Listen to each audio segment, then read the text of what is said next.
Google I/O starts next Tuesday, May 8th and, like always, we'll be there to bring you all the latest from the company as it's announced.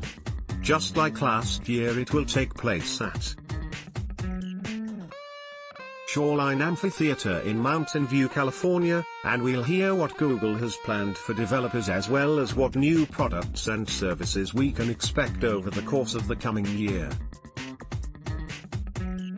While there's always room for surprises, we have a pretty good idea of what we're going to see on stage at the Shoreline at this year's I/O Android, since we already saw the first preview for Android's latest mobile operating system earlier this year. An Android P announcement at Google I/O is at this point a foregone conclusion.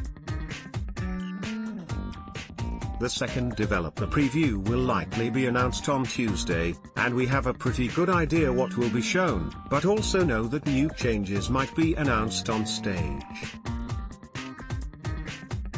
For starters, we know that the navigation buttons across the bottom of Android phones will be replaced by a single button. All the functions of the former buttons will be relegated to gesture controls. Material design will also get a revamp, and we expect to see more rounded corners in the UI as well as a darker overall color palette. We also expect a change in how people interact with notifications, with more ways to perform basic functions without having to open specific apps.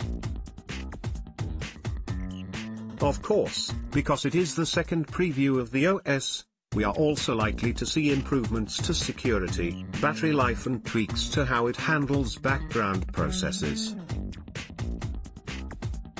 Google Lens has some interesting potential. CNET Google Lens 2.0 is coming. We know that for a fact, thanks to phone maker LG, which teased new Google Lens features in the LG G7 ThinkPhone it just announced this week.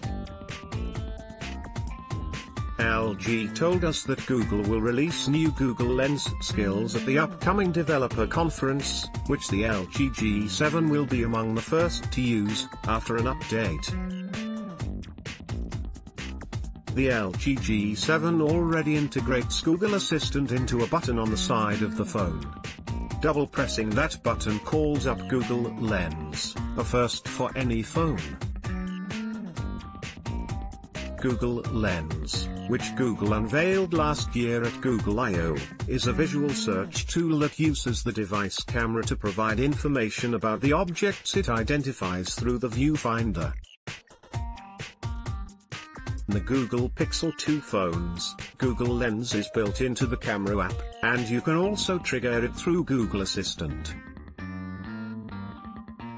An update to Google Lens could make the tool a more compelling way for people to launch visual search, and get back meaningful information that they can interact with further.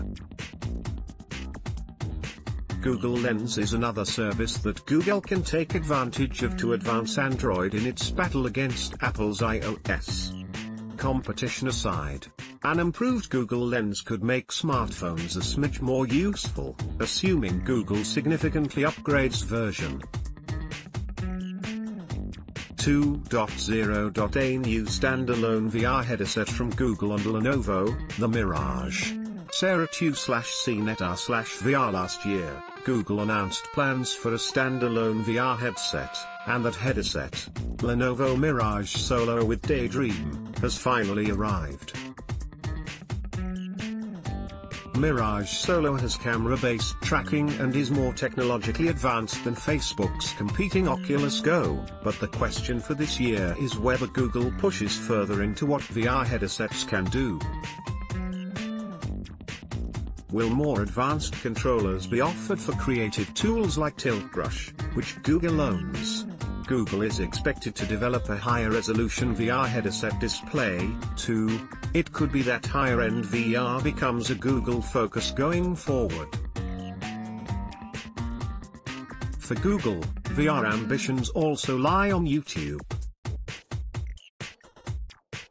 The company's new VR 180 video format and app is aimed at streaming and playing 3D VR-ready video in 180 degrees, and new cameras, including the Lenovo Mirage camera, can shoot in this format. These types of VR creative tools could be what Google chooses to emphasize to developers and creators this year.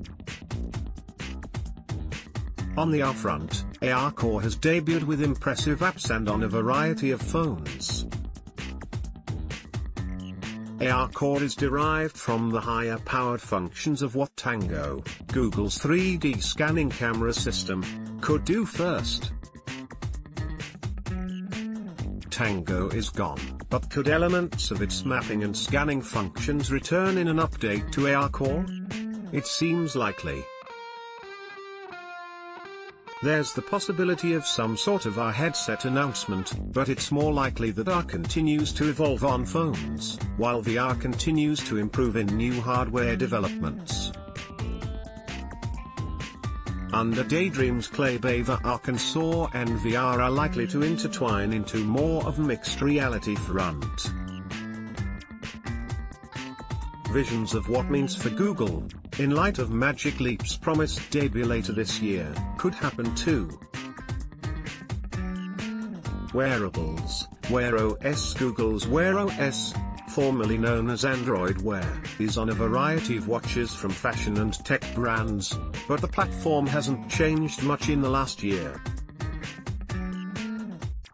The watch platform got a name change recently, and Wear OS just got an update to its assistant functions that brings its voice-connected AI closer to the skill set that Google Home and Android phones have. Assistant matters a huge amount to Google, so it's possible that new Wear OS watches and software emphasize this. Also, health. New sensors and functions have been largely ignored recently, while Samsung, Apple and Fitbit have all been trying to advance heart measurement accuracy and fitness platforms. A recent partnership between Fitbit and Google could indicate a bigger health initiative in Wear OS starting at I/O 2018. And maybe a Google-made smartwatch. Google makes its own speakers, phones, headphones, VR headsets and cameras, so it's not out of the question. Rumors suggest LG might be ready to debut a new smartwatch with hybrid analog elements at Google I/O 2. Will Google Assistant on smartwatches soon get a lot better? CNET Chrome. After Apple's education-focused press event in March, we expect Google to flaunt its education market dominance a bit by showing Chromebooks are still on top. In 2017, nearly 3 out of every 5 machines used in schools ran on the Chrome operating system, according to researcher Future Resource Consulting. Also, now that Acer released the Chromebook Tab 10, the world's first tablet running Chrome OS, we expect that Google I/O will start a wave of tablets from other companies doing the same. Now playing, watch. This, our wish list for Google I/O 2018 Google Home Update. While we have no rock-solid intel on changes to Google Home, we're sure it and other smart home advancements will be touched on at Google I/O. One possible update could be the addition of a smart display on one of its home devices. In January, Google looked to be throwing its weight behind third-party smart displays we saw at CES. But if a Google-branded smart display is in the works behind the scenes, we don't know if the search giant was just keeping a few tricks up its sleeves for its own device. It's important to note that as it stands, Google's first-party smart speakers can make calls, whereas third-party speakers can't. It could very well be Google is banking on this feature for its own device to make it stand out from the rest. In other words, We can't know if a smart display is on the way until Google I/O on Tuesday, but it's a possible direction the company could be headed, and the conference would be the perfect place to announce it.